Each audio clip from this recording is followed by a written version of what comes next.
तस्मै ज्येष्ठाय ब्रह्मणे नमः। ఓం శాంతి Call is now being recorded. Om. This call is now taking notes. ప్రకాశం అధ్యాత్మ సత్సంగానికి వచ్చేసినటువంటి వారందరికీ నమస్తే, స్వాగతం, సుస్వాగతం.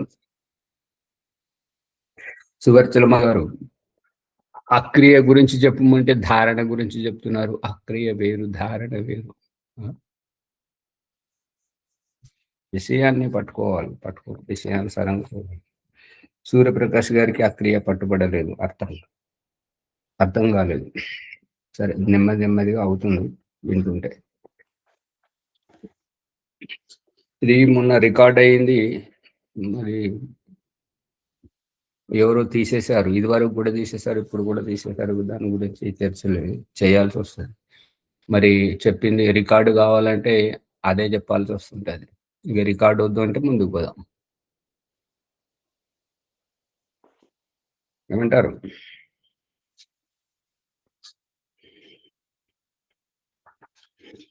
రికార్డు కావడం అవసరమే ఉంటుంది.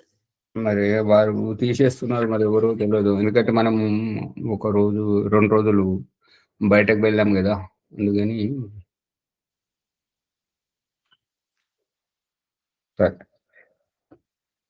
సత్యార ప్రకాశం పంచమ సముల్లాసం 107వ పుటలో చూడండి. అవిద్యాయామంతరే వర్తమానః న్యాయం స్వయం ధీరాః పండిత మన్యమానాః జంఘన్యమానా పర్యంతి మూఢ అంధేనైవ నీయమానా యథా అంధాః. అవిద్యాయాం బహుధా వర్తమానా స్వయం కృతార్థా ఇత్యభిమన్యంతి బాలాః యత్ కర్మిణో న ప్రవేదయంతి రాగాత్ తేనాతురాః క్షీణలోకాశ్చ్యవంతే. ముండకోపనిషత్తు 2వ అధ్యాయం 8, 9వ సంపుటం. తాము అవిద్యలో క్రీడించుచు తమకు తామే ధీరులమనియు పండితులమనియు ఎంచునటువంటి మూఢులు నీచగతిని పొందుదురు. అంటే తన వరకు వస్తేనే గాని తత్వం బోధపడనటువంటి వైనంలో ఈ యొక్క అజ్ఞానులు ఏంటంటే, తాము తెలివైన వారిని, తనకు మించిన వారెవరు ఈ భూమిలో లేరు అనేంత అహంకారంతో వ్యవహరిస్తూ ఉంటారు. తమకు మించిన పండితులు ఎవరు అనేటువంటిది. అందుకని ఇంత వాళ్ళు ఏం చేస్తున్నారో తెలియదు. ఈ రకంగా ఈ దుద్యాల ఆశ్రమంలో శ్రీనివాస్ గారిది వ్యవహారం మొత్తం ఆ రకంగానే ఉంటుంటది. వారు మొట్టమొదట మొదలుపెట్టినటువంటిది ఏంటంటే 2023లో ఓం ప్రకాష్ గారిని మాట్లాడించిన తర్వాత ఒకటే మాటతో అది కాదండి అని, ఇది వ్యవహారం అన్నమాట. ఎవరైనా కూడా మొదలుపెట్టింది అది కాదండి అని తాను మొదలుపెట్టిందంతా ఇటువంటి మూర్ఖతాపూర్వకమైనటువంటి అహంకారం, నాకే ఎక్కువగా తెలుసు అనేటువంటి దాంతో చేస్తుంటారు అన్నమాట. వారు గుడ్డివానిచే నడపబడిన గుడ్డివారు దుర్దశను వలె దుఃఖమును పొందుదురు. ఇక ఈ రకంగా వారు ఎటుపోతున్నారో తెలియదు, వారు ఏం చేస్తున్నారో తెలియదు. కానీ ఎదుటి వారిది మాత్రం కాదు. నాకు తెలియదు కానీ నీది అయితే కాదు అని ఎదుటి వారు ఏది చెప్పినా కూడా కాదనడం, తనది అజ్ఞానమైనా కూడా తనది చెప్పడం, ఇటువంటిది చేసేటువంటి వాళ్ళంతా దుఃఖం పాలవుతుంటారు అన్నట్టు. అనేక విధముల అవిద్యయందు రమించు బాలబుద్ధులు తమను తాము కృతార్థులమని ఎంచుదురు. ఇక అనేక విధముల అవిద్యయందు ఉన్నటువంటి వారు ఏంటంటే, అవిద్యలో ఉన్నటువంటి బాలబుద్ధి అని అంటే అవికసిత బుద్ధి. అంటే తాము ఏం చేస్తున్నారో తమకు తెలియదు, తాము ఏం మాట్లాడుతున్నారో, ఎందుకు మాట్లాడుతున్నారో తెలియదు. వీరి శ్రీనివాస్ గారిలో చూసింది ఏంటంటే, నోరున్నది కాబట్టి మాట్లాడుతున్నారు కానీ బుద్ధి ఉన్నదని, ఎంత మాట్లాడాలి, ఎందుకు మాట్లాడాలి, ఎక్కడ మాట్లాడాలి, ఎవరితో మాట్లాడుతున్నాము అనేటువంటిది వివేచన జ్ఞానం అనేటువంటిది శూన్యం. అటువంటి వారు చాలా ఉంటుంటారు. ఎందుకంటే సవరించాలి అని అన్నప్పుడు తప్పులన్నీ ఎత్తి చూపిస్తేనే సవరించబడుతుంటారు. ఇక తర్వాత వాళ్ళు మేల్కొనడం, మేల్కోకపోవడం అది వారి విజ్ఞతకే వదిలేయాలి. ఇంకేమంటారంటే ఇక తప్పులు బయటపడుతున్నాయి కదా! ఇవెప్పుడు గ్రూప్‌లో రాకూడదు, ఎక్కడా రాకూడదు. తాను మాత్రం గురువుగా తీసుకొచ్చి వారిని బజారుకి ఈడ్చడం మాత్రం తాను చేయాలనుకుంటాడు. కానీ తనది తప్పు మాత్రం ఎవరు చెప్పకూడదు. ఇది నితాంత మూర్ఖత్వం. అందుకని మరి తీసుకొచ్చినప్పుడు బాధ్యత ఉంటది కాబట్టి సవరించడం కర్తవ్యం. అందుకని చెప్పడం. ఇంకేం గాదు. కేవలం కర్మకాండులకు వారు కర్మకాండము అంటే గురువు గారు చెప్పారు, మనం చెయ్యాలి. అంతవరకే.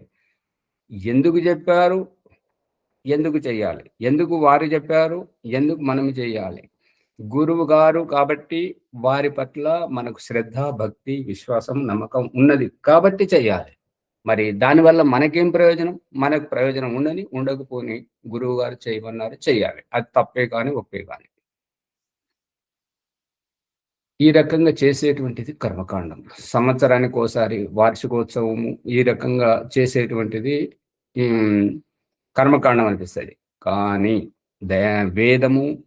వేదమును అనుసరించి వేద అభిప్రాయమును మన వరకు సరళీకృతముగా వైదిక దినచర్యగా తీసుకొస్తున్నటువంటి దయానంద సరస్వతి చెప్తున్నటువంటిది ఏంటంటే, దయానంద సరస్వతి చెప్పినటువంటి ప్రతి మాట నాది కాదు, ఇది నా అభిప్రాయం కాదు.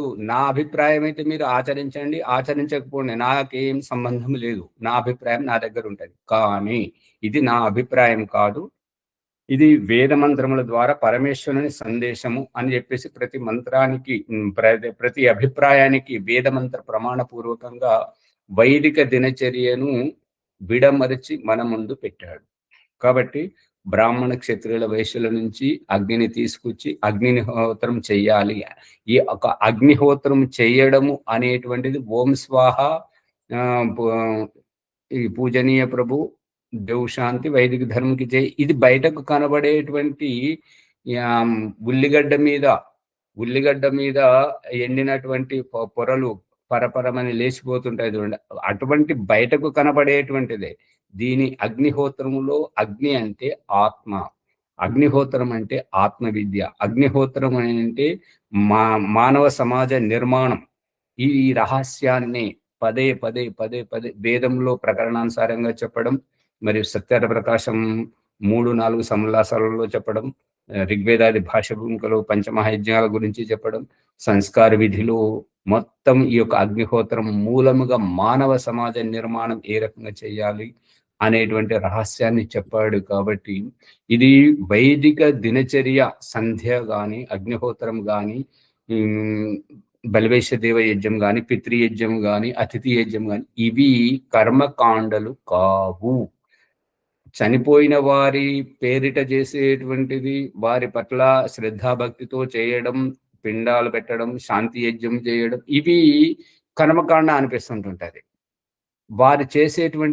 వారు గతించినటువంటి వారు చేసినటువంటి మంచి పనులను చేసి సమాజానికి ఇదిగో మా నాన్న ఉద్దేశం, ఇదిగో మా వారి ఉద్దేశం అని వారి మంచి పనులు మాత్రమే సమాజానికి చూపిస్తే ఇతరులు ప్రేరణ పొందుతారు. ఆ రహస్యమే ఈ యొక్క 3 తోవలు 4 తోవల మధ్యలో నిలబడ్డటువంటి విగ్రహాలు, గాంధీ గారు గాని, వివేకానందుడు గాని, ఈ యొక్క మహాపురుషులు ఎవరెవరైతే విగ్రహాలు ఉండి మనకు ఆదర్శంగా ఉంటున్నారో వారి ఆదర్శానికి ఇది మూలం. అందుకని కర్మకాండముగా ఎంచేటువంటి అజ్ఞానం సరైంది కాదు. ఈ కర్మకాండముగా భావించేటువంటి వారు ఎవరైతే సంధ్యను, అగ్నిహోత్రమును, యొక్క పంచమహాయజ్ఞాలను కర్మకాండముగా భావిస్తారో వారు వైదికంలో ఇంకా పదార్పణమే చేయలేదు అని చెప్పడం, ఆర్య సమాజ సిద్ధాంతం అర్థం కాలేదు అని చెప్పడం. అందుకని కర్మకాండులగు వారు రాగముచే మోహితులై దానిని ఎరగలేరు. ఇప్పుడు ఏంటంటే ఒక గురువు గారు చెప్పారు, మనం చెయ్యాలి. ఇప్పుడు ఇదే శ్రీనివాస్ గారు ఇక్కడ కమిటీ తీర్మానంలో ఏం చెప్తారంటే, ఇదివరకు గురువు గారు యోగానంద స్వామి గారు ఏదైతే సంధ్య అగ్నిహోత్రం చెప్పారో, చేయించారో అది మాత్రమే చేయాలి అని తీర్మానం చేస్తారు. ఆ తీర్మానం తర్వాత మళ్ళీ సాయంకాలం అక్కడ అగ్నిహోత్రంలో కూర్చొని చెయ్యండి ఆ రకంగా అంటే చెప్పడం అంతవరకే. కానీ చేసేది మాత్రం మనం ఎట్లా చేస్తున్నామో మామూలుగా అదే చేయాలి. మరి నీ మాటకు విలువేమున్నది? ఇది అన్నమాట. అజ్ఞానం యొక్క రూపురేఖలు ఈ రకంగా ఉంటాయి. చెప్పేదొకటి, చేసేదొకటి అన్నమాట. వారు గురువుగారి పట్ల ఇంకొక విషయం ఏంటంటే, గురువుగారి పట్ల వీరికి ఏమాత్రం శ్రద్ధ లేదు.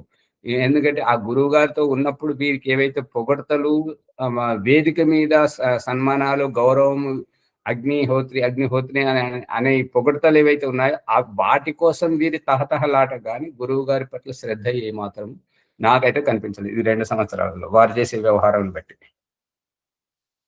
ఎందుకనంటే ఎక్కడ కూడా యోగానంద స్వామి పిండాల గురించి చెప్పలేదు. దయానంద సరస్వతి అంతకంటే చెప్పలేదు, ఖండించాడు దాన్ని.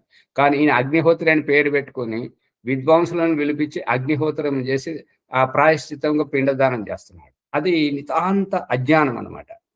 పిండదానం అది గురువుగారు చెప్పండి చేస్తున్నాడు. మరి గురువుగారి పట్ల శ్రద్ధ ఉన్నట్టయితే ఇదెందుకు చేస్తాడు? ఆర్య సమాజకుడు అయితే చేయడు, మరి యోగానంద గారి శిష్యుడైనా చేయడు. మరి ఎందుకు చేస్తున్నాడు అంటే వారు ఏం చెప్తున్నారో ఏం చేస్తున్నారో వారికే తెలియదు. అది ఎరుగలేరు, ఎరిగింపజాలరు అంటే తెలియజేయలేరు. ఇప్పుడు ఎవరైతే వీళ్ళ అనుయాయులు ఉన్నారో శ్యామలయ్య గారు కానీ మిగతా వాళ్ళు ఎవరైతే ఉన్నారో ఇక ఎన్నోసార్లు చెప్పడం వినడం జరిగిందంటే యోగానంద్ గారి శిష్యుడు అంటే అగ్నిహోత్రి అంటే శ్రీనివాస్ గారికి మించినటువంటి వారు ఎవరు లేరు అని అంటారు. కానీ వీరు చేసే వ్యవహారం మాత్రం ఈ రకంగా ఉంది. అందుకంటే వారు తెలుసుకోరు, ఇంకొకరిని తెలుసుకోనివ్వరు అన్నమాట. ఎవరైనా ఏదైనా చెప్తే అది కాదండి అనే మాటతో ప్రారంభిస్తారు. మనం ఏది చెప్పినా అది కాదుగా, వారు చెప్పేదే నిజము. అది కానీ వారు చేసే వ్యవహారం ఇలా ఉంటుంది. వారు ఆతురులై జన్మ మరణ రూప దుఃఖముల పడుతురు.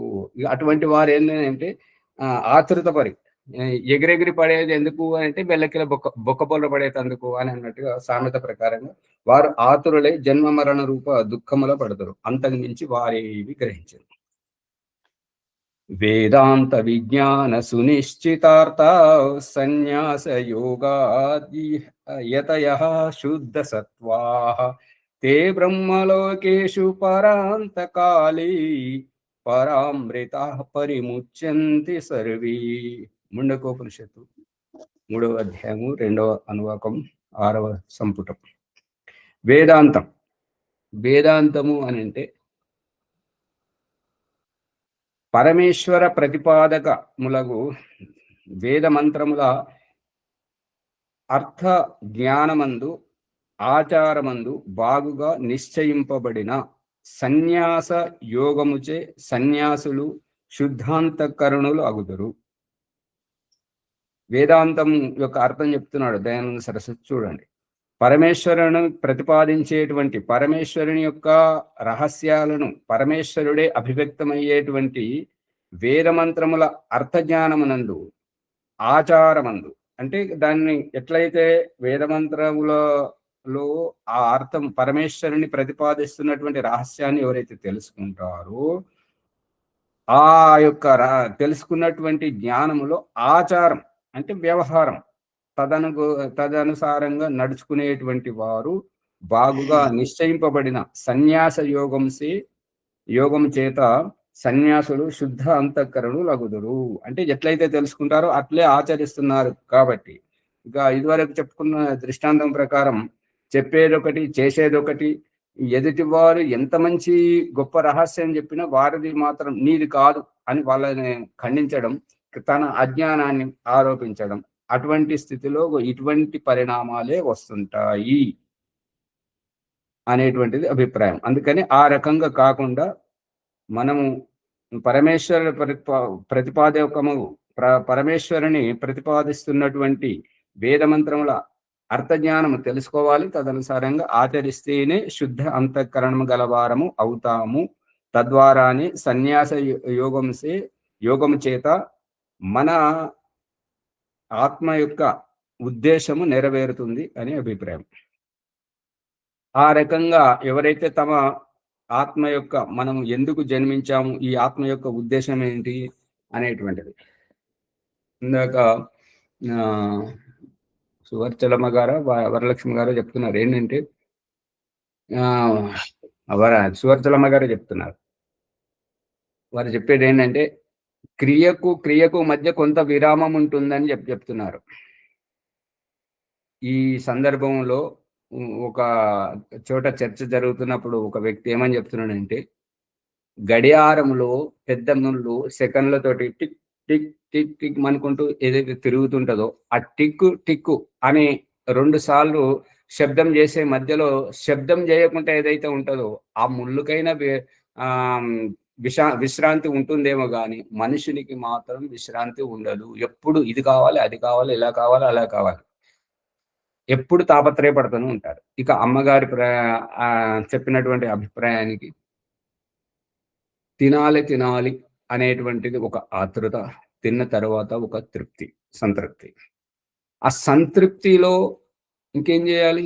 ఇంకేదో పని చేయాలి. ఏ పని పాట లేకుంటే కూర్పాట్లు పడి కొద్దిసేపు విశ్రాంతి తీసుకోవాలి, పడుకోవాలి. పడుకున్న తర్వాత లేవాలి. లేచిన తర్వాత ఇంకో పని చేయాలి. ఇది కాకపోతే అది, అది కాకపోతే ఇది. ఇప్పుడు భోజనానికే గాని, సంధ్యకే గాని, సంధ్య చేసిన తర్వాత లేవాలి. లేచి ఏం చేస్తుంటారు? ఇంకేదో పని చూసుకోవాలి కదా! విశ్రాంతి ఎక్కడ ఉన్నది? యజ్ఞం చేయాలి. యజ్ఞం చేసిన తర్వాత ఏం చేయాలి? అమ్మగారు అది ఈ పని అయిన తర్వాత ఇంకొక పని వెంటనే పురమాయించడం. ఏది లేకపోయినా కూర్చొని ముచ్చట్లు పెట్టుకోవడం, ఫోన్లు మాట్లాడడం ఏదో ఒకటి చేస్తుంటారు కానీ ఊరికే ఎవరుంటారు? ధ్యానంలో ఊరికే కూర్చోవాలి, నిష్క్రియగా ఉండాలి. ఏ ప్రయత్నము చేయకుండా ఉన్నప్పుడే దాని యొక్క రహస్యం అనేటువంటిది మనకు తెలుస్తుంటది.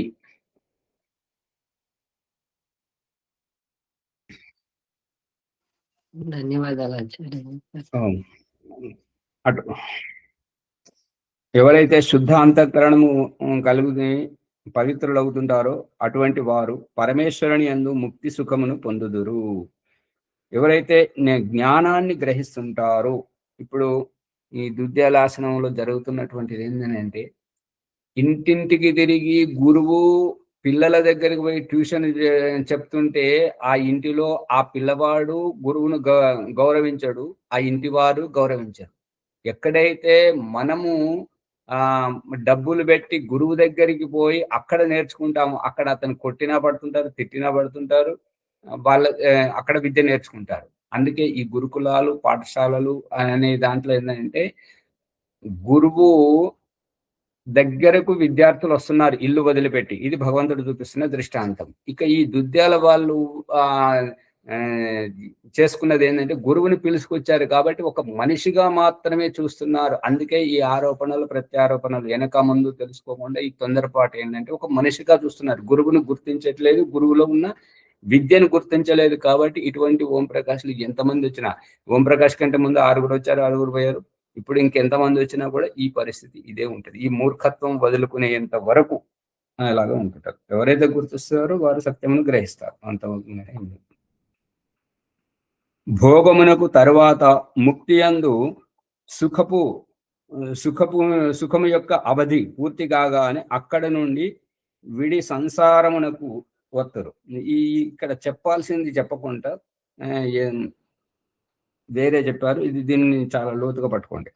భోగమునకు ఎప్పుడైతే ఈ యొక్క భవబంధాల్లోకి వచ్చినటువంటి 84 లక్షల కోట్ల జీవరాశిలో జన్మలు ఏవైతే ఉన్నాయో ఆ జన్మలలోకి వచ్చిన కుక్కలో, పిల్లిలో, ఆవులో, ఎలుకలో, స్త్రీలో, పురుషుల్లో ఈ యొక్క అనేక జన్మలలో వచ్చినటువంటి జీవాత్మ ఇక్కడి భోగము అనుభవించిన తర్వాత ముక్తి అందు ఆ ముక్తికి వెళ్ళిన తర్వాత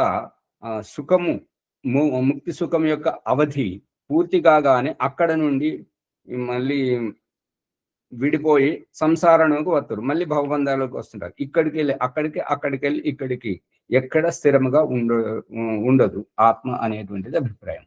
ముక్తి లేకున్నా దుఃఖమునకు వినాశము కలగజాలదు. ముక్తి అనేటువంటిది లేకపోతే దుఃఖమునకు వినాశం అంటే అంతు లేకుండా ఉంటుంటది అన్నమాట దుఃఖము అనేటువంటిది. ఇప్పుడు చీకటి లేకపోతే దినముకు అంతే ఉండదు. అంతు లేకపోతే, విశ్రాంతి లేకపోతే ఈ శరీరాలు సజీవంగా ఉండగలవా? విశ్రాంతి లేకపోతే. ఇప్పుడు మన ఫోనే చెప్తుంది. ఫోను ఏమని చెప్తుంది అని అంటే, ఛార్జింగ్ లేకపోతే నేను నడవను, నువ్వు ఛార్జింగ్ పెట్టు. విశ్రాంతి అనేటువంటిది ఎనర్జీని కూడగట్టుకోవడం, ఛార్జింగ్ అవ్వడం. ప్రభాకర్ గారు పట్టుకుంటున్నారా?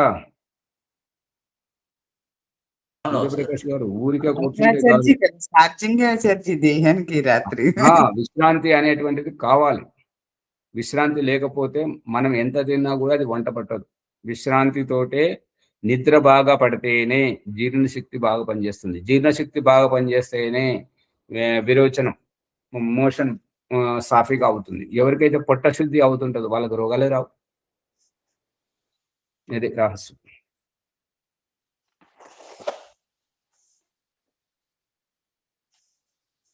ముక్తి లేకున్నా దుఃఖమునకు నాశనం లేదు. అంటే ముక్తి చీకటి కావాలి, వెలుతురు కావాలి, సుఖము కావాలి, దుఃఖము కావాలి. ఈ రెండిట్లో ఏది లేకపోయినా, చీకటి ఉంటే, వెలుతురే లేకపోతే మనకు ఎన్ని దినాలైనా తెలియదు, ఎంత వయసు వచ్చిందో తెలియదు. చీకటి వెలుతురు రెండు సమానంగా ఉండాలి అనేది సారాంశం. ఎందుకనంటే నా వై స శరీరస్య సతః ప్రియోః అపహతి అస్తి అశరీరం వా వసంతం నా ప్రియే స్పృశతః. చాందోగ్యోపనిషత్తులో దేహధారి, దేహము అంటే కనబడే శరీరము. నిన్న మొన్న ప్రకృతి గురించి ఆలోచిస్తున్నారు. ఆ ప్రకృతి యొక్క వికారము ఈ దేహము, కనబడే రూపము దేహం. ఆ దేహంలో ఉన్నటువంటిది, దేహాన్ని ధరించినటువంటి జీవాత్మ. సుఖదుఖ ప్రాప్తి నుండి వేరుగా ఉండజాలదు. సుఖదుఖ ప్రాప్తి లేకుండా ఈ యొక్క ఆత్మను మనం గుర్తించలేము. సుఖదుఖ ప్రాప్తి అని అంటే అయితే దుఃఖంలోనైనా ఉండాలి, అయితే సుఖంలోనైనా ఉండాలి. రెండింటికి అతీతంగా ఉండాలి అని అంటే దానిని మనం గుర్తించజాలము. ఇప్పుడు ముక్తిలో ఎన్నో ఆత్మలు ఉన్నాయి. ముక్తాత్మల యొక్క అథర్వవేదంలో వస్తుంటుంది ఏంటంటే, ముక్తాత్మల యొక్క స్థానాన్ని ఏమంటారంటే పరమేష్టి మండలంలో ముక్తాత్మలు ఉంటుంటారు. ఆ ముక్తాత్మలను మనం గుర్తించలేము. అయితే దుఃఖంలోనైనా ఉండాలి, ఈ సుఖంలోనైనా ఉండాలి. అందుకని భగవంతుడు మనకి ఇక్కడ చూపిస్తున్నటువంటిది ఏంటంటే సుఖ దుఃఖాలు రెండూ చూపిస్తున్నాడు. భవబంధాల్లో జన్మ మరణ దుఃఖములను చూపిస్తున్నాడు, ముక్తి సుఖమును చూపిస్తున్నాడు అనుభవోపేతంగా. ఇప్పుడు ఇవాళటి అక్రియ ధ్యానం గురించి చర్చించేటప్పుడు ఏదైనా చూడాలి అనేటువంటిది ఆతృత, చూసిన తర్వాత ఒక తృప్తి, తినాలి అనేటువంటి ఒక ఆతృత, తిన్న తర్వాత తృప్తి అనేటువంటిది సుఖం, సంతోషం. తినాలి, తాగాలి, చెయ్యాలి, మాట్లాడాలి అనేటువంటిది అసంతృప్తి, దుఃఖం. సుఖ దుఃఖాలు రెండు ఇక్కడే చూపిస్తున్నాడు. శరీరరహితుడగు జీవాత్మ ముక్తియందు సర్వవ్యాపకుండగు పరమేశ్వరునితో శుద్ధుడై ఉండును. శరీరరహితమైనటువంటి ఆత్మ ముక్తి లోపల సర్వవ్యాపకుడైనటువంటి పరమేశ్వరునితో శుద్ధుడై ఉండడం యొక్క అభిప్రాయం ఏంటి అని అంటే, వియోగం పొందినటువంటి పెళ్లి చేసుకున్నటువంటి, సంతానం అయినటువంటి, వ్యాపారం మొదలుపెట్టినప్పుడు, లేదంటే ఉద్యోగం రాగానే ఏ సంతోషం అయితే ఉంటుంటుందో అది కొన్నాళ్లకు కనుమరుగైపోతుంటది. అందుకే ఇక్కడ చెప్తున్నటువంటి రహస్యం ఏంటంటే, శరీరరహితుడగు జీవాత్మ ముక్తియందు సర్వవ్యాపకుడగు పరమేశ్వరునితో శుద్ధుడై ఉండును. అంటే శుద్ధుడు అంటే దీని యొక్క అభిప్రాయం ఏంటంటే, ఎటువంటి ఉపేక్ష లేకుండా, ఇది వద్దు, ఇది కావాలి అనేటువంటి ఏ కోరికలు లేకుండా, వద్దు అనేది లేకుండా, కావాలి అనేది లేకుండా, కేవలం సాక్షిభూతంగా. అందుకే కొత్త పెళ్లి కూతురుకు భర్త మీద ఏం కోరికలు ఉంటాయి, కొత్తగా పెళ్లి చేసుకున్నప్పుడు భార్య మీద ఆ వ్యక్తికి ఏం కోరికలు ఉంటాయి, సంతానం పుట్టినప్పుడు ఆ సంతానానికి తల్లిదండ్రుల మీద ఏం కోరికలు ఉంటాయి, ఆ సంతానాన్ని పుట్టినటువంటి సంతానం యొక్క ఆమోద ప్రమోదంలో ఉంటారే గాని తల్లిదండ్రులకు ఆ సంతానం మీద ఏం కోరికలు ఉంటాయి. ఎవరికైతే కొత్తగా ఉద్యోగం రాగానే ఆమోద ప్రమోదంలో ఉంటారు కానీ ఇంకా వారు దాన్ని వదులుకోవాలని కానీ ఇంకా అంతకంటే వేరే పొందాలని ఏం కోరికలు ఉంటాయి? ఎవరికైతే ఉద్యోగం వ్యాపారం మొదలు పెట్టగానే దీంట్లో ఇక వారు ఎంత సంతోషపడతారని అంటే నాకు వ్యాపారం మొదలైంది, నేను బాగా సంపాదించుకుంటాను, ఇట్లా అట్లా అనుకుంటారు. కానీ దాన్ని వదిలిపెట్టాలి, ఇంకేదో చేయాలి, ఇంకా ఇటువంటిది నేను చేయడం ఏంటి అనేటువంటి కోరికలు ఏమి ఉండవు. అందుకని సుఖము దుఃఖము ఈ యొక్క పరమేశ్వరుడు వియోగం పొందినటువంటి వారు, అంటే తప్పిపోయి చాలా రోజుల తర్వాత అనుకోకుండా వచ్చినటువంటి వారు, అత్తగారి నుంచి కూతురు వచ్చినప్పుడు, దేశ విదేశాల నుండి కొడుకు తల్లిదండ్రుల దగ్గరికి వచ్చినప్పుడు, వచ్చినప్పుడు కేవలం ఒక ఆనంద భావంతో ఉంటుంటారు. కాబట్టి ఎటువంటి కోరికలు ఏవి ఉండవు. తర్వాత ఆ ఆనందం సద్దుమణిగిన తర్వాత ఇట్లా చేయాలి, అట్లా చేయాలి, నువ్వు ఇట్లా నేను ఇట్లా అనేటువంటిది అనుకునేది తర్వాత. అంతేనా? ఇంకేమైనా ఉంటుందా? ఊరికే కూర్చుంటున్నారు చూస్తున్నారు. అంతే అంతే అంతే ఉంటుంది ఆచార్య అభిప్రాయం. అందుకని ముక్తిలో శుద్ధుడైనటువంటి పరమాత్మతో ఎలా ఉంటాడు జీవాత్మ అనేది చెప్తున్నాడు. అప్పుడే ఆ రకంగా శుద్ధముగా ఉన్నప్పుడే ఆ పరమాత్మ చేసేటువంటి సృష్టి వ్యవస్థను, కర్మఫల వ్యవస్థను మరియు జీవన్ముక్తిని ప్రసాదిస్తున్నటువంటి ఈశ్వరుని యొక్క సర్వజ్ఞత్వాన్ని, అంతర్యామిత్వాన్ని వారు పరమేశ్వరునితో కలిసి చూస్తుంటారు. ఈ రహస్యం 9వ సముల్లాసంలో వస్తుంది. అప్పుడు వానికి సాంసారిక సుఖ దుఃఖములు కలగవు. అంటే అప్పుడే వచ్చినప్పుడు కొత్తగా పెళ్లి చేసుకొని వచ్చినటువంటి భార్యకు కానీ భర్తకు కానీ పుట్టినటువంటి వెంటనే అప్పుడే కలిగినటువంటి సంతానంకు కానీ, లేదంటే కొత్తగా ఉద్యోగం రావడం, లేదంటే వ్యాపారం మొదలు పెట్టినప్పుడు, ఇక తప్పిపోయిన వాళ్ళు అనుకోకుండా కలిసినప్పుడు, అప్పుడు వారికి ఏమి సుఖ దుఃఖాలు ఏమి కలగవు. కేవలం ఒక ఆనందంలో ఉంటుంటారు, ఒక తటస్థ భావంలో ఉంటుంటారు.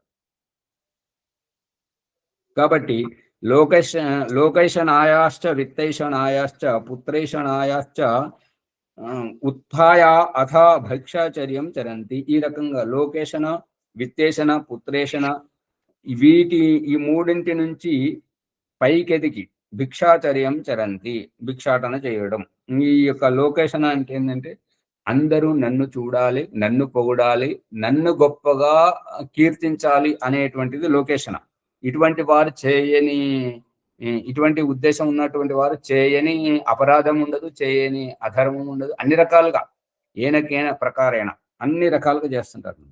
విత్తేషణ అంటే కక్కుర్తి, లోభత్వం, ధన సంపాదన గురించి ఎక్కడ దొరికినా సరే, ఎలా దొరికినా సరే అది ఉచితమా అనుచితమా అనేది చూడరు. దొరికింది అవకాశం కాబట్టి అంత కక్కుర్తి పడి ఎగబడి చేసుకుంటారనమాట.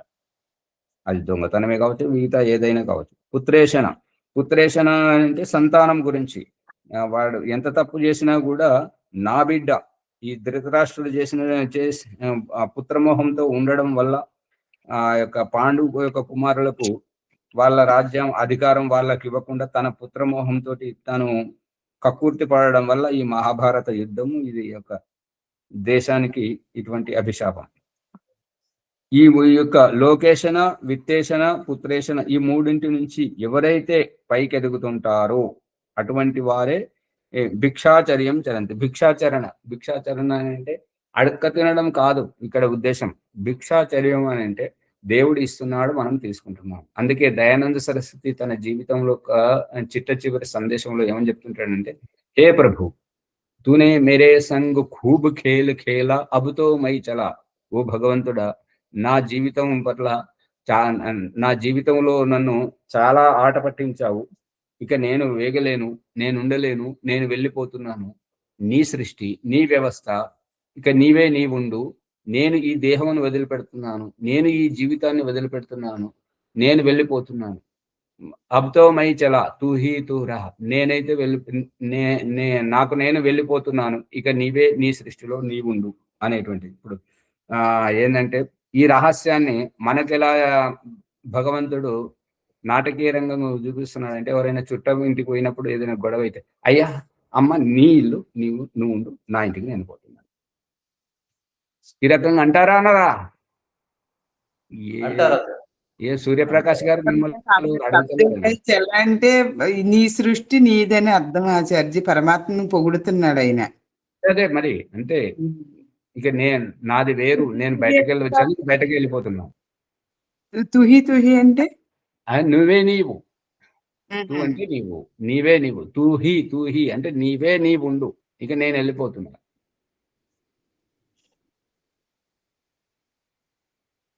ఏం బాలాజీ గారు మాట్లాడారు, విజయదుర్గమ్మ గారు అర్థం కావట్లేదా? అర్థమైంది సార్ మాకు. అర్థమవుతుంది ఆచార్య. ఈ భిక్షాచర్యం ఇప్పుడు ఏంటంటే భగవంతుడిని గుర్తించడం ఏ రకంగా అంటే, పుట్టినటువంటి శిశువు ఆకలేస్తుందని అరుస్తాడు, కానీ గర్భంలో ఎదుగుతున్న పిండం అరవలేకుండా అక్కడికి వ్యవస్థ చేస్తున్నాడు పేగుబంధం ద్వారా. పుట్టినటువంటి వాడు నాకు ఆకలేస్తుందని అరుస్తున్నాడు కాబట్టి తల్లి వెళ్ళి పాలిస్తుంది. ఈ రకంగా ఇప్పించేటువంటిది పరమేశ్వరుడు, తీసుకునేటువంటిది జీవాత్మ.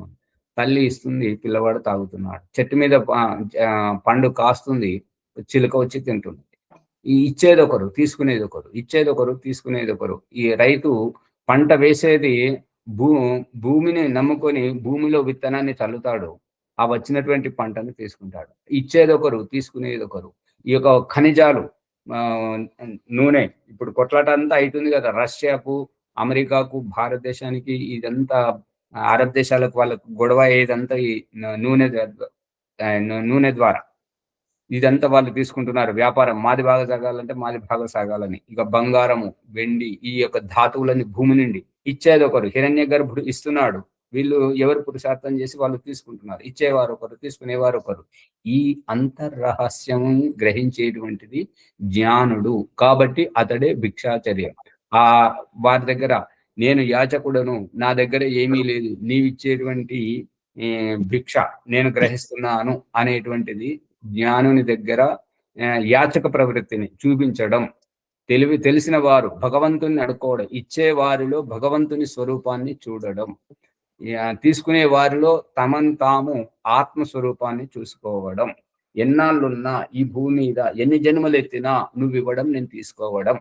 ఇదే ఈ రహస్యాన్ని ఈ భిక్షాచర్యంగా చూపించడం. అంతేగాని వాళ్ళు ఎవరైతే వ్యాపారం చేసుకుంటున్నారో మనోరంజకంగా చూపిస్తుంటారు. ఏంటంటే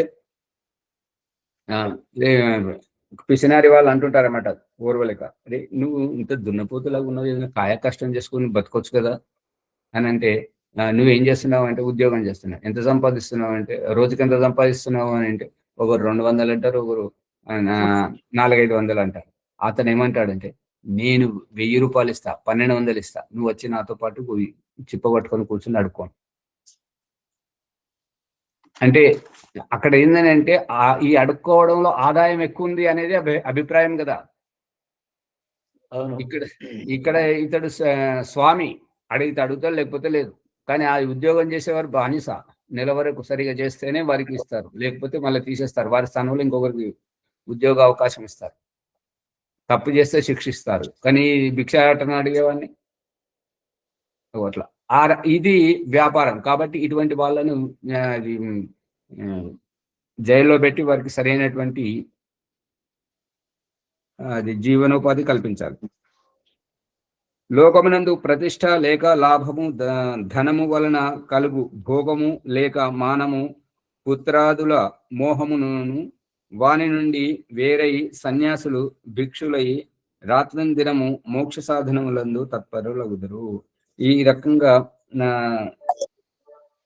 ఇక్కడ చెప్తున్నటువంటిది ఏంటంటే, సమాజంలో ప్రతిష్ట కోసం తాపత్రయపడేటువంటి వారు తన స్వార్థ లాభం గురించి ధన సంపాదన కక్కుర్తి పడడం, ఇటువంటి భోగము, మానము అంటే గౌరవం, ఇక్కడ గౌరవం అంటే సన్మానం,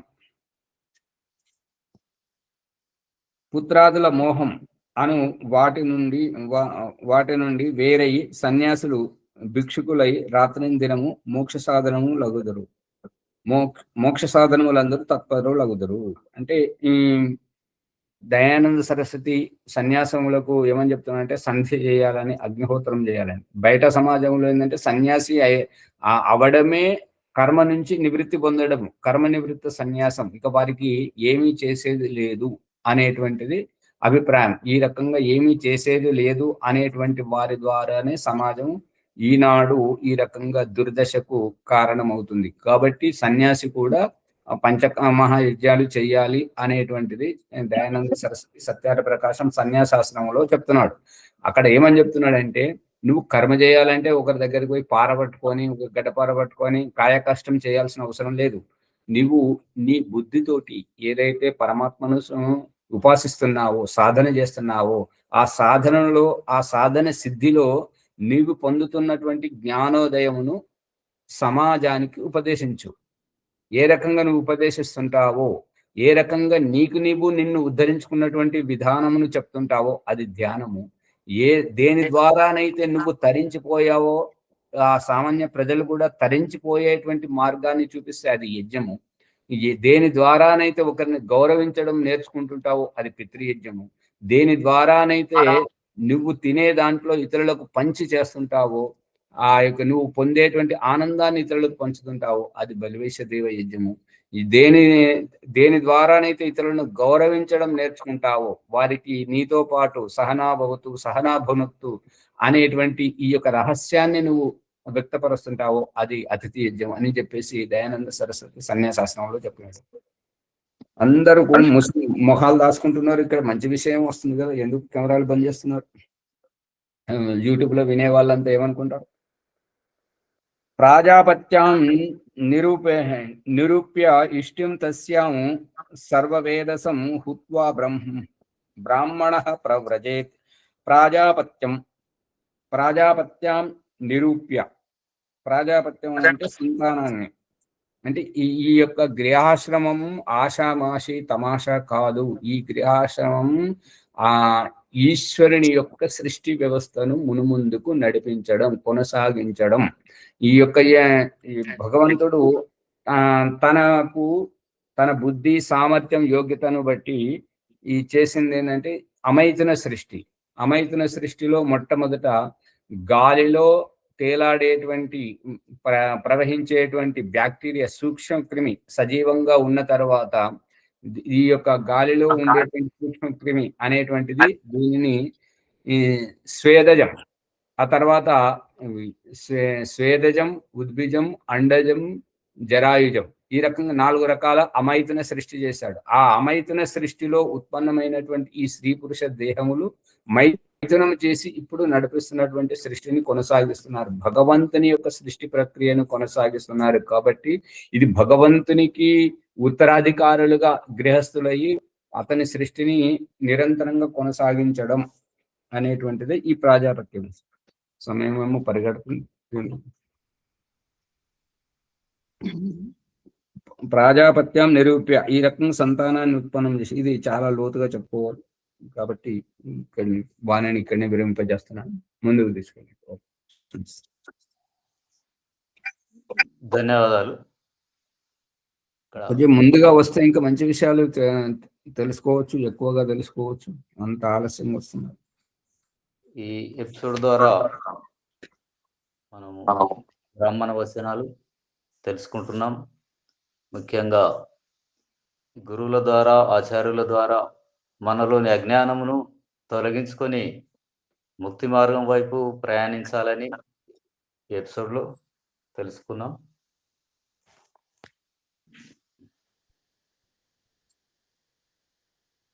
వారిది ఛార్జింగ్ అయిపోయినట్టున్నది. ఇంకోరు వాళ్ళది ముందుకు తీసుకెళ్ళండి ఎవరొకరు.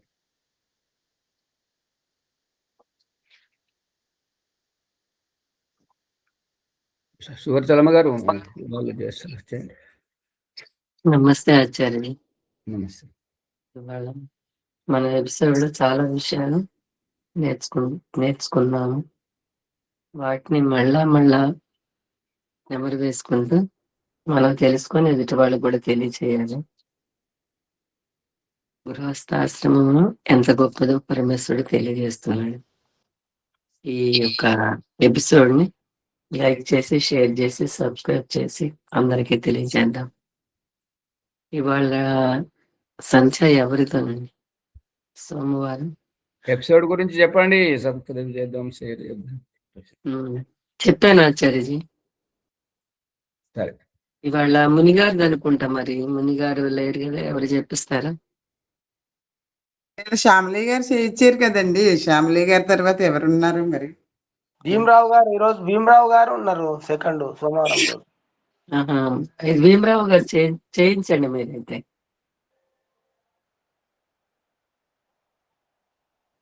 ఆయన లేనట్టు. లేరు. సరే, బాలరాజు గారికి ఇవ్వండి. బాలరాజు గారు చేయించండి. సరే మరి సరే. ఓ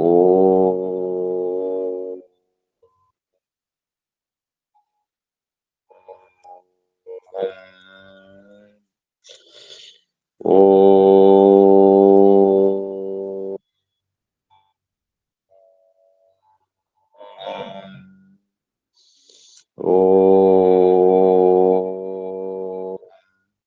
ఓం అమృతోపస్తనమసి స్వాహ.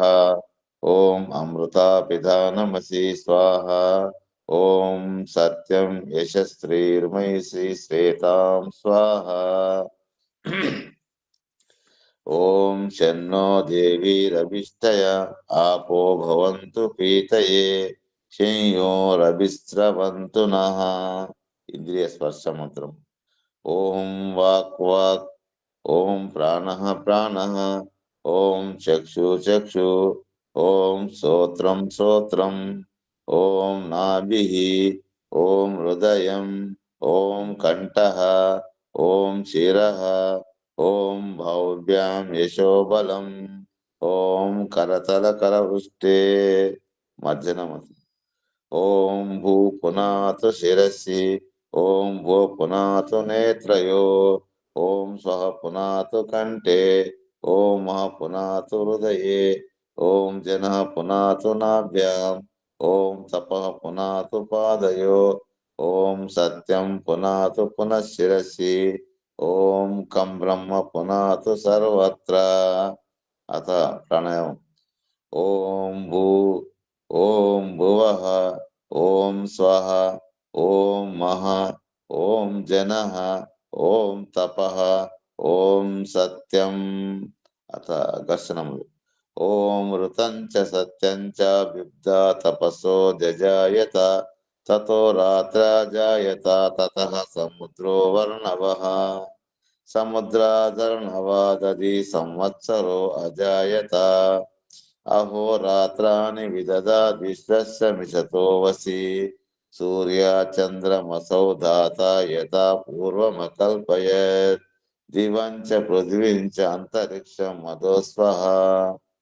ఓం శన్నో దేవీరభిష్టయ ఆపో భవంతు పీతయే శంయోరభిస్రవంతు నః. ఓం ప్రాచీదిగగ్నిరధిపతిరచితో రక్షితాదిత్యైషవః. తేభ్యో నమో దివదిభ్యో నమో రక్షితృభ్యో నమ యశభ్యో నమ ఏభ్యో అస్తు. యో ఆస్మాన్ వేష్టియం వయం దిస్మస్తం ఓజం వేదత్మః. దక్షిణాదిగింద్రోధిపతి శిరక్షిరాది రక్షిత పితరైషవః. తేభ్యో నమో దిపదిభ్యో నమో రక్షితృభ్యో నమ యశభ్యో నమ ఏభ్యో అస్తు. యో ఆస్మాన్ వేష్టియం వయం విస్మస్తం ఓజం వేదత్మః. ప్రతీచి దిగ్వర్ణోధిపతి వృతాకు రక్షిత నమిషవః.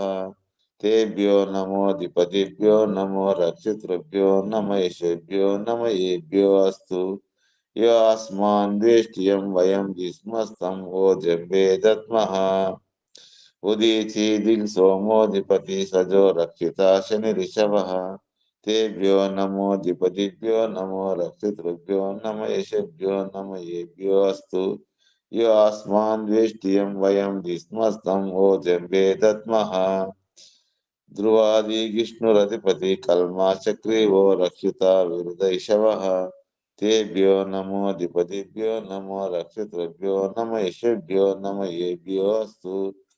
యో అస్మాన్ వేష్టియం వయం విస్మస్తం ఓజం వేదత్మః. ఊర్ధ్వాది బృహస్పతిరధిపతి చిత్రో రక్షిత వర్షమిషవః. తేభ్యో నమో అధిపతిభ్యో నమో రక్షితృభ్యో నమ యశేభ్యో నమ ఏభ్యో అస్తు యో అస్మాన్ ద్వేష్టియం వయం దిస్మస్తం ఓ జంబే దద్మః. ఉపస్థానము.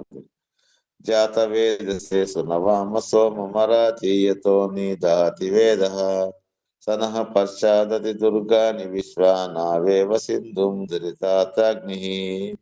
చిత్రం దేవానముదగాదనీకం చక్షుర్మిత్రశ్చ వరుణశ్చాగ్నిః. ఆప్రాద్యావ పృథివీ అంతరిక్షం సూర్య ఆత్మా జగత్ ఉదిత్యం జాతవేదసం దేవం అవంతికేతవః. దృశే విశ్వాయ సూర్యం ఉద్వయం తమసస్పరిశ్వః పశ్చంత ఉత్తరం దేవం దేవత్ర సూర్యమగన్మజ్యోతిరుత్తమం. తచ్చక్షుర్దేవహితం పురస్తాత్ శుక్రముచ్చరత్.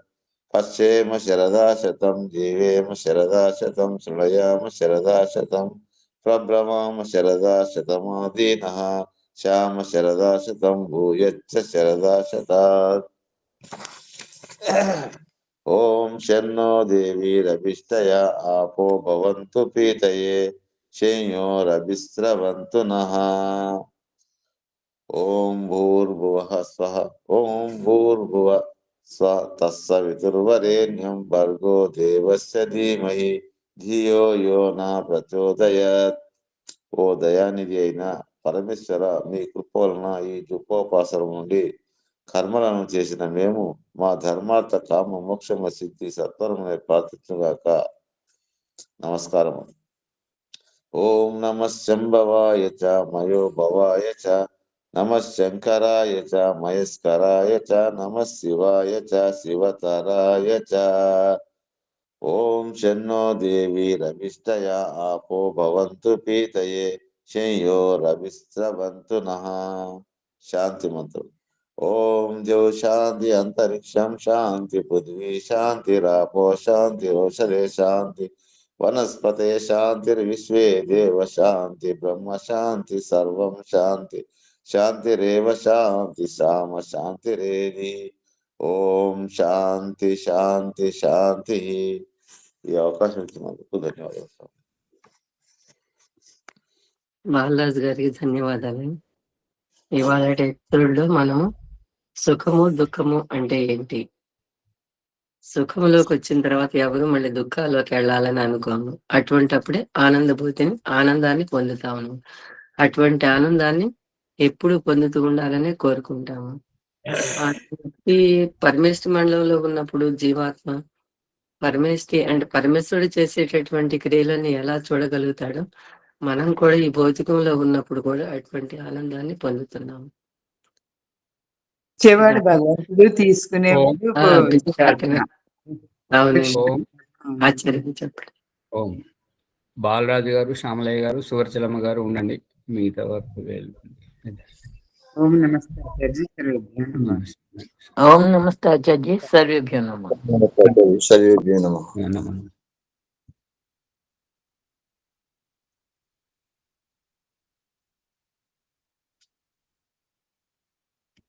చెప్పండి. అది ఏంటంటే మరి లెక్కలు అని చెప్పేసి అడుగుతున్నారు కాబట్టి దాని లెక్కలు మరి సార్వజనికంగా మీరు అందరికీ ఆన్లైన్లో వాళ్ళకి చెప్పారు కాబట్టి, చెప్పకపోతే వాళ్ళు చెడు తొందరగా వ్యాపకం చేస్తారు, బదనాం చేస్తారు. కాబట్టి ఈ ఆశ్రమాన్ని బదనాంతో ఒక స్వామి వచ్చిండు, ఒక ఆమెతోటి పోయిండు, ఈ స్వామి వచ్చిండు డబ్బు ఎత్తుకపోయాడు అనేది దుష్ప్రచారం జరుగుతుంది. కాబట్టి రేపు పెన్ను పేపర్ తీసుకొని రండి. సార్వజనికంగా నేను చెప్పాల్సినటువంటి బాధ్యత. లెక్కలు అన్ని నేను వచ్చినప్పటి నుంచి ఇప్పటి వరకు ఏవైతే ఉన్నాయో అవి చెప్పడం జరుగుతుంది. ఎందుకంటే చెప్పకపోతే నేను తప్పులో పడ్డట్టు అవుతుంటది, దుష్ప్రచారమే అవుతుంటది, మీ గుసగుసలు అన్నీ నడుస్తూనే ఉంటుంటాయి. అందుకని మరి ఆన్లైన్ లో చెప్పారు కాబట్టి అందరికీ చెప్పాల్సి వస్తుంది. ఏమంటారు బాలాజీ గారు, సువర్చలమ్మ గారు? మరి బయటకు ఇప్పుడు చెడును గుసగుసలు ఆడుకోవడానికి మీరైతే పునాది మీరు వేశారు కదా, మరి అది ఏంటంటే సమాజానికి చెడే వ్యాపకం అవుతుంటది. ఇప్పుడు నేను చెప్పకపోతే నేను తప్పు చేసినట్టు అవుతాను కదా. లెక్కలు ఎవరు అడుగుతలేరు, ఏది అడుగుతలేరు. ఆహా, నువ్వు ఊరికే అడుగుతలేరని కాదు. ఇప్పుడు మొన్న వచ్చినటువంటి ఆయన నాచారమైన వేసిన 6,000 కాడికి వెళ్ళి మొత్తం అంతా రాసి పెట్టాను.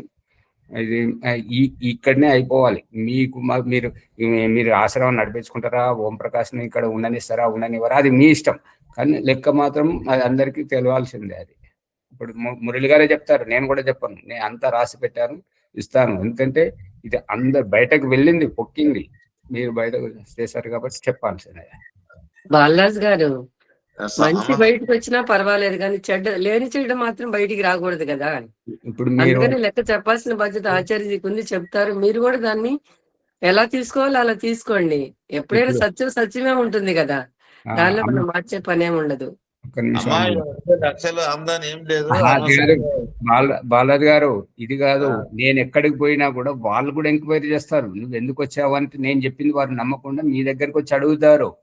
అందుకని నేను లెక్క చెప్పాల్సి వస్తుంటది. గుర్తుపెట్టుకోండి. మీరు ఈ బయటకు ఏదైతే చెప్పారో అది ఆషామాషి పిల్లల ఆటగా తొందరపడి మీరు చేశారు. కానీ దానికైతే సమాధానం నేను చెప్పాలి కదా. ఇప్పుడు ఏంటంటే నాకు ఇక్కడ కాదు, మీతోటి అయితే కొనసాగదు, అది నాకు తెలుసు. కానీ నేను ఎక్కడికి పోతున్నాను అక్కడ కూడా దీని దుష్ప్రచారం అవుతుంటది. ఇక వాళ్ళు కూడా ప్రతిదీ భూతద్దంలో పెట్టే చూస్తుంటారు నన్ను. అందుకని లెక్క చెప్పాల్సిన బాధ్యత ఉన్నది. శ్రీనివాస్ గారి లెక్కలు వస్తాయి, మురళి గారి లెక్కలు వస్తాయి, ఎవరెవరు ఏం చేస్తారు అన్ని లెక్కలు వస్తాయి. నేను లెక్కలు అడిగారు కాబట్టి నేను 40,000 అన్నది అది నిరూపించాలి. కాబట్టి నేను తీసుకోపోతలేనా, ఉన్నాయి ఎంత ఉన్నది ఎంత లేదని మొత్తం లెక్క బయటకు రావాలి కదా. అన్ని చేసి పెట్టాను, వస్తుంటాయి. ప్రెసిడెంట్ వచ్చింది కాబట్టి దానికి సమాధానం ఉండాలిగా. బాలరాజు గారు, మీరు ఒక పక్షం చూస్తున్నారు, ఆలోచిస్తున్నారు మీరు. నా మీద ఆరోపణ వచ్చింది కాబట్టి నేను నిరూపించాలి కదా. అన్ని సార్వజనికంగా చేయాల్సిందే కదా. మరి అలా బయటకు అనే ముందు ఆలోచించాలి. అమ్మగారు ఎవరన్నా అడిగితే, అమ్మగారు ఉండండి, మేము కొద్దిగా ఆలోచించుకుని కూర్చుంటాం, చూస్తాం అని చెప్పేసి. ఇంటికి వస్తానంటే ఇంటికి రానివ్వలేదు, ఆశ్రమానికి రానివ్వలేదు. మరి అలాంటప్పుడు ఈ రకంగా 2 కాకుండా 3వది ఏంటంటే అందరికీ చెప్పేయడం. ఇట్లా నా దగ్గర అయితే 40,000 ఉన్నాయి, ఆచార్య గారు దగ్గర ఉన్నాయి, డబ్బులు లేవని చెప్తున్నారు. అది అనడం ఎంత సరళమో. దానికి సమాధానం కావాలా వద్దా? 40,000 ఎత్తుకొని పోతున్నా అంటే ఇప్పుడు ఈ దాయిని అమ్మకు అర్థమవుతుందా లోపల ఏం జరుగుతున్నాయి అనేది? ఆమెకు 40,000 విన్నది, ఆచార్య గారు మీ దగ్గర 40,000 ఉన్నాయంటే కదా, ఆమె పదే అంటున్నది. సమాధానం కావాలా వద్దా?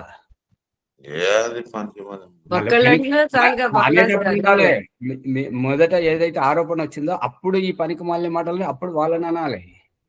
అందుకని నేనైతే చెప్తున్నాను, మీరు రాండి, రాకపోండి, వినండి, వినకపోండి, పెన్ను పేపర్ తీసుకొని రాండి, నేను సార్వజనికంగా చెప్పేస్తాను, అది మీ ఇష్టం.